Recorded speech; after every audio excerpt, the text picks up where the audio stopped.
Yacente en el túmulo. Bien sabía que no estaba muerta, pero un velo de plomo, un candado de bronce la impedían ver y hablar. Oía, eso sí, y percibía, como se percibe entre sueños, lo que con ella hicieron al lavarla y amortajarla. Escuchó los gemidos de su esposo y sintió lágrimas de sus hijos en sus mejillas blancas y yertas. Y ahora, en la soledad de la iglesia cerrada, recobraba el sentido y le sobrecogía mayor espanto. No era pesadilla, sino realidad. Allí el féretro, allí los cirios, y ella misma envuelta en el blanco sudario, al pecho el escapulario de la Merced. Incorporada ya, la alegría de existir se sobrepuso a todo. Vivía. Qué bueno es vivir, revivir, no caer en el pozo oscuro. En vez de ser bajada al amanecer, en hombros de criados a la cripta, volvería a su dulce hogar y oiría el clamoreo regocijado de los que la amaban y ahora la lloraban sin consuelo. La idea deliciosa de la dicha que iba a llevar a la casa hizo latir su corazón, todavía debilitado por el síncope.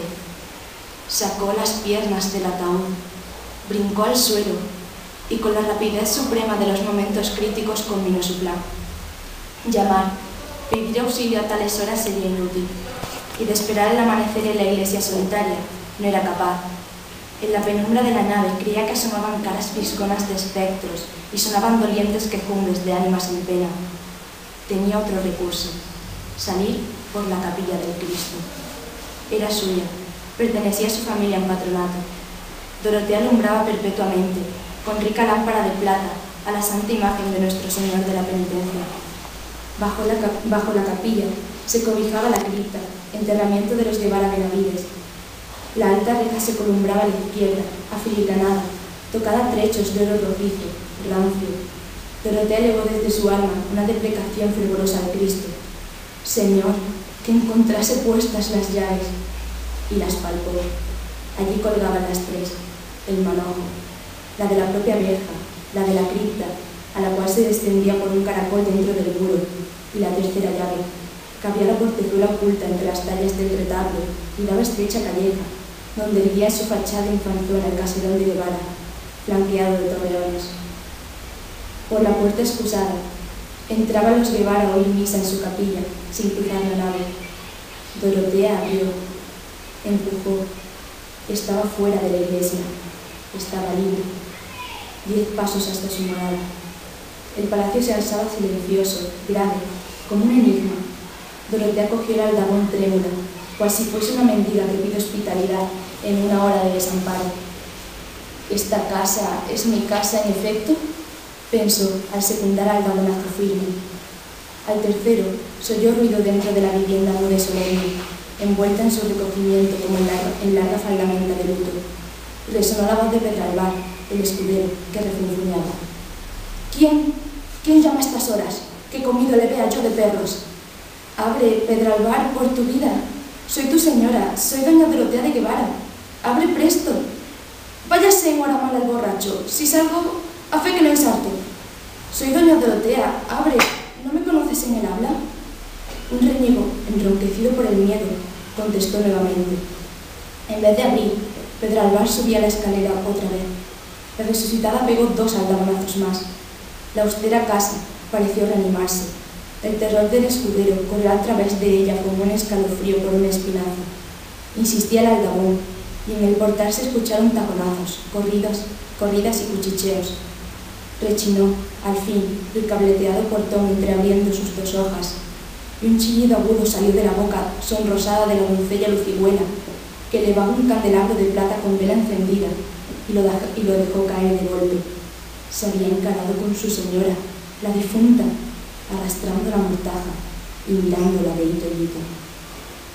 Pasado algún tiempo, recordaba Dorotea, ya vestida de acuchillado terciopelo genovés, trenzada la crencha con perlas y sentada en un sillón de almohadones al pie del ventanal, que también Enrique de Guevara, su esposo, chilló al reconocerla, chilló y retrocedió.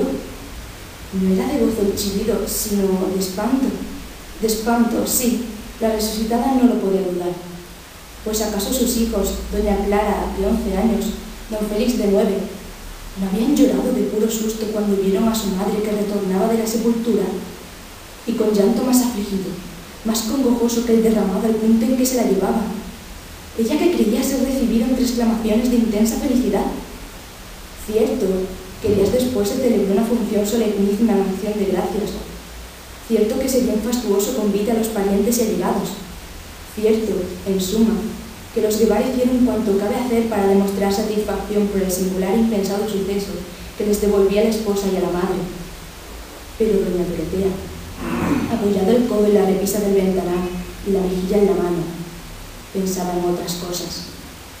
Desde su vuelta al palacio, disimuladamente, todos la oían. Dijérase que el soplo frío de la huesa, el hálito glacial de la cripta, flotaba alrededor de su cuerpo. Mientras comía, notaba que la mirada de los servidores, la de sus hijos, se desviaba oblicuamente de sus manos pálidas, y cuando acercaba a sus labios secos la copa del vino, los muchachos se estremecían. ¿Acaso no les parecía natural que comiese y bebiese la gente del otro mundo? Y doña Dorotea venía de ese país misterioso que los niños sospechan, aunque no lo conozcan. Si las pálidas manos maternales intentaban jugar con los bucles rubios de don Félix, el chiquillo se desviaba, descolorido él a su vez, con el gesto del que evita un contacto que le cuaja la sangre. Y a la hora medrosa del anochecer, cuando parecen oscilar las largas figuras de las tapicerías, si Dorotea se cruzaba con doña Clara en el comedor del patio, la criatura, despavorida, huía al modo con el que se huye de una maldita aparición. Por su parte, el esposo, guardando a Dorotea tanto respeto y reverencia que ponía maravilla, no había vuelto a rodearle el fuerte brazo a la cintura. En vano la resucitada tocaba de arrebol sus mejillas, mezclaba sus trenzas, cintas y aljófares y vertía sobre su corpiño pomitos de esencias de oriente. Al trasluz del colorete se transparentaba la amarillez férrea. Alrededor del rostro persistía la forma de la toca funeral y entre los perfumes sobresalía el vaho húmedo de los panteones. Hubo un momento en el que la resucitada hizo a su esposo lícita caricia. Quería saber si sería rechazada. Don Enrique se dejó abrazar pasivamente, pero en sus ojos, negros y dilatados por el horror que a pesar suyo se asomaba a las ventanas del espíritu, en aquellos ojos un tiempo galanes, atrevidos y lujuriosos, leyó Dorotea una frase que zumbaba dentro de su cerebro, ya invadido por rachas de demencia. De donde tú has vuelto, no se vuelve. Y tomó bien sus precauciones. El propósito debía realizarse por tal manera que nunca se supiese nada, secreto eterno. Se procuró el manojo de llaves de la capilla y mandó fabricar otras iguales a un mozuelero que partía con el tercio a Flandes al día siguiente. Ya en poder de Dorotea las llaves de su sepulcro, salió una tarde sin ser vista, cubierta con un manto. Se entró en la iglesia por la portezuela, se escondió en la capilla de Cristo, y al retirarse el sacristán cerrando el templo, Dorotea bajó lentamente a la cripta, alumbrándose con un cirio prendido en la lámpara. Abrió la mohosa puerta, cerró por dentro y se tendió, apagando antes el cirio con el pie.